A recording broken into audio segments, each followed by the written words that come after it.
Olá, brasileiros, nação armada. Na nossa live de hoje, o tema é Pesquisas, Instituto, Faça. A primeira e única pergunta que todo mundo faz é: você aí do outro lado da telinha, você já foi entrevistado por algum instituto de pesquisas para uma candidatura em nível estadual e federal, ou seja, para o governo do estado e para a presidência da República? Sim. Pergunto, você aí do outro lado do aparelho já foi entrevistado em uma pesquisa eleitoral? Ter sua opinião computada em uma pesquisa eleitoral de um grande instituto do Brasil é tarefa para poucos.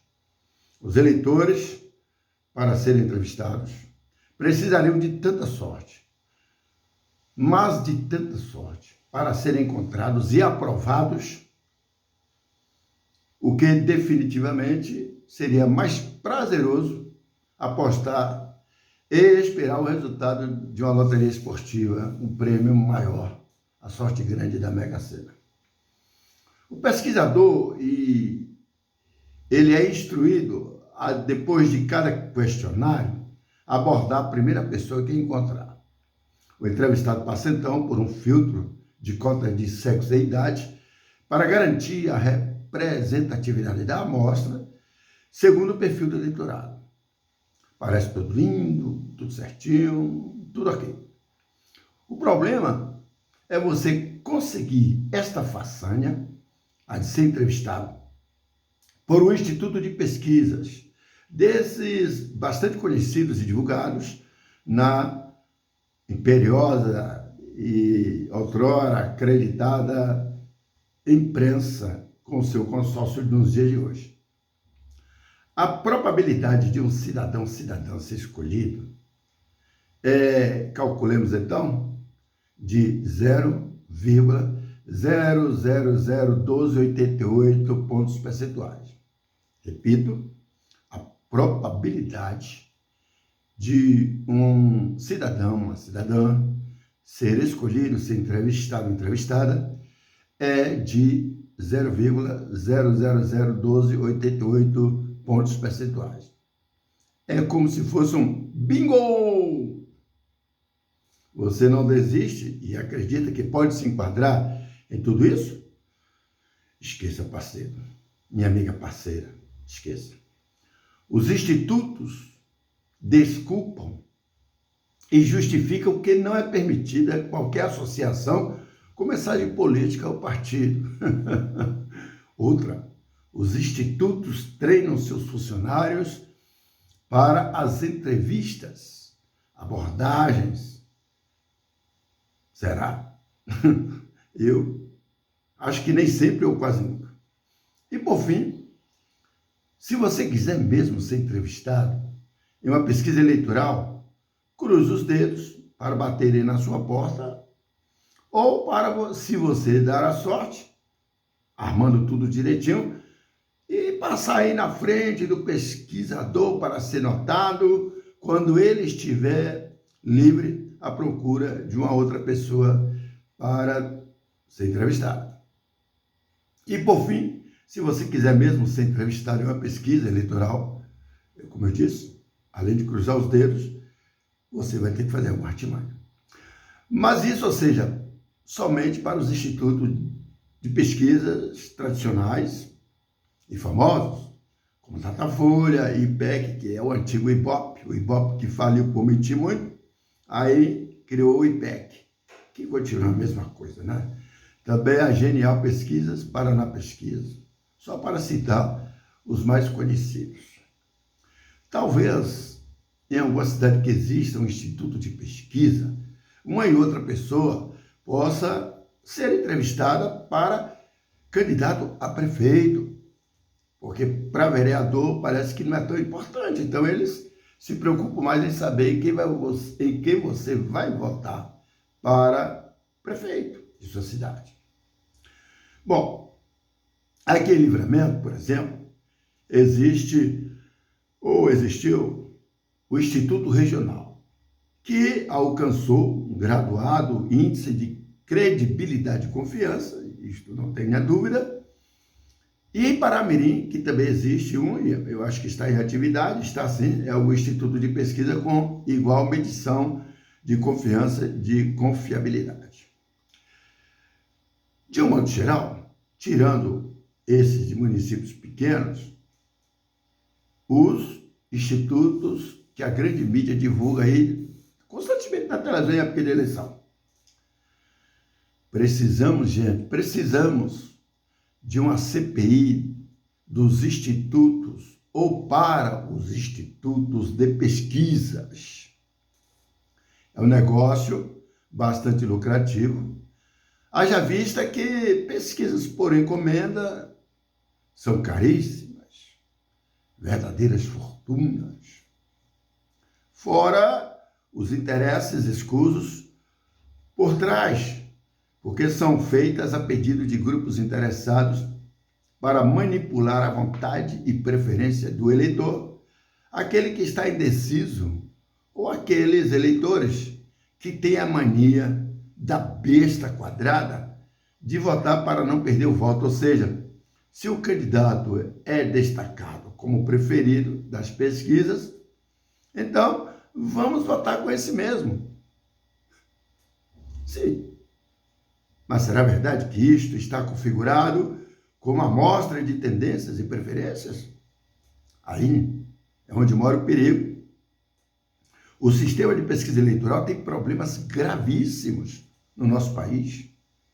O sistema eleitoral, de pesquisa eleitoral, aliás, não tem transparência, não tem regulação, não tem fiscalização, não tem nada. Não existem regras específicas para criar um instituto de pesquisa. E até qualquer um, mesmo um banana qualquer, como eu disse, qualquer um banana, pode criar um instituto de pesquisa e no dia seguinte, um sem número de órgãos de imprensa aparece para divulgar, caso seja favorável a determinado candidato de simpatia da velha mídia ou de interesses de grupos poderosos, os banqueiros, por exemplo. Você sabe o que tem que se fazer para criar e credenciar um instituto de pesquisa, principalmente eleitoral? 99,9% dos brasileiros não fazem ideia, não tem ideia como os institutos são criados e credenciados no Tribunal Superior Eleitoral. Toda essa atividade teria que ser obrigatoriamente regulada, teria que haver e tem que haver transparência no método utilizado. Não adianta simplesmente dizer, olha, nós ligamos para um universo aí de 2.000 pessoas, por exemplo, né? Em todas as unidades federativas do Brasil. É preciso ser claro, ser transparente para esclarecer como foram escolhidos esses números de telefones e essas pessoas que podem até ser respeitado o seu sigilo para o anonimato, quando a pesquisa vem para divulgação para o público, mas não para os TSE e os TREs, ou TSE e TREs da vida. Além disso, é preciso entender que cada município e cada região do Brasil tem suas particularidades regionais, de costumes, hábitos, e por isso mesmo com preferências, porque acredita e querem votar.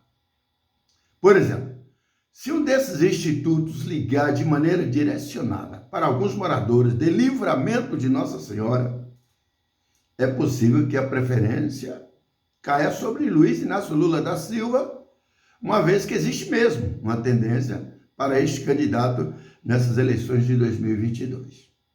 Mas, se ligar para outra cidade, até nesta mesma região do sudoeste do estado, como Brumado, Paramirim, Caturama, etc., pode ser que a tendência possa ser para Jair Bolsonaro como candidato à reeleição ou até outro.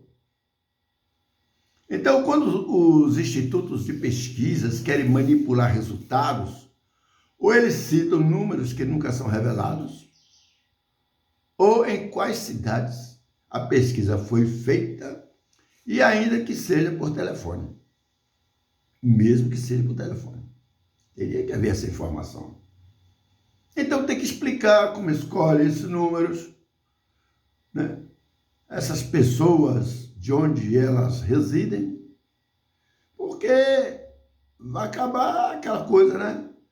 Você diz assim, quem são os eleitores de Lula? Esses que vivem nas pesquisas, onde eles habitam, onde moram, o que comem, o que eles fazem, porque eles só aparecem nas pesquisas eleitorais do Datafolha, do IPESP, que é o IBOPE, e tudo mais, né? Bom, então, é preciso explicar como escolher esses números. Nada de justificar que as ligações são randômicas, ou seja, aquelas ligações por sistema de robocall feitas de maneira aleatória e automatizada, como os telemarketers. Sendo assim, as empresas e institutos de pesquisas que utilizam desse sistema têm um arquivo próprio de dados. Por isso, preciso apresentar, como comprovação dos números acionados, seus bancos de dados para testar a veracidade das pesquisas que realizam. Tivemos um exemplo de um instituto de pesquisa criado no dia anterior ao seguinte, em que foi feita uma pesquisa apontando o então pré-candidato para presidente do União Brasil, o Sérgio Moro, ex-juiz, quando esteve como um dos prováveis nomes para o pleito deste ano, em que ele já aparecia nessa primeira pesquisa, criada pelo Instituto de Pesquisa no dia anterior, de um dia para o outro. O Sérgio Moro aparecia já com 10%, contabilizava 10% na preferência do eleitorado.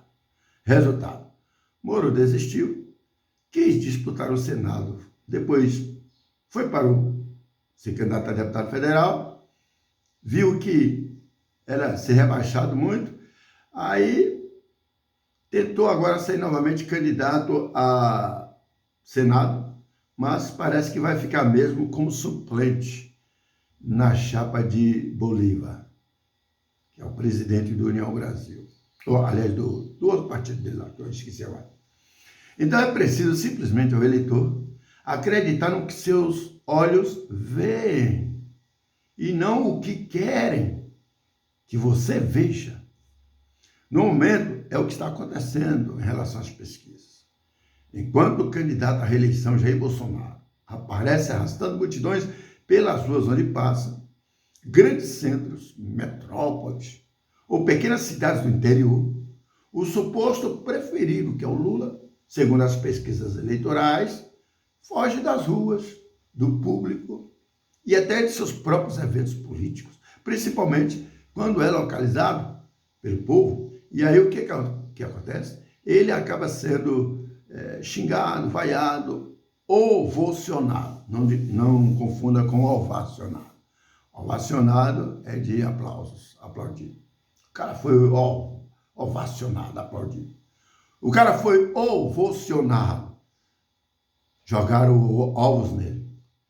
Se gostou dessa live, dê seu like, compartilhe, clique no sininho para ser notificado de nossas lives diárias. Se ainda não for inscrito, inscreva-se. E amanhã, gente, olha, a nossa live vai tratar de algo que, por enquanto, é meramente uma hipótese, mas não é ilação. Não é. Nós vamos tratar de algo que, por enquanto, como eu digo, é uma suposição, uma hipótese, mas não é ilação. Mas se botar todos os pingos nos is, vamos saber que a candidatura de Lula provavelmente deve fazer parte observem, de um cabuloso acordo entre PSDB, MDB e Centrão, lá atrás. O esquema foi lá atrás, mas que aí, como um trem sem freio, descarrilhado, não tem como parar. E aí o que aconteceu? O bicho pegou. Então, esse acordo visa o seguinte: a retomada de volta ao poder, PSDB, MDB e Centrão, utilizando-se do Lula, que supostamente vencedor sofreria um impeachment, ou talvez, por a questão da natureza, já que ele já está numa idade que acho que todo mundo é velho, a partir de 70 anos, já está pela hora da morte, e se ele morrer de uma hora para outra, não será surpresa. Não seria surpresa. Claro que se trata de uma hipótese, né? Mas, nesse Brasil, onde o nosso judiciário já fez o que fez, nem o diabo duvida do seu próprio inferno. Até amanhã.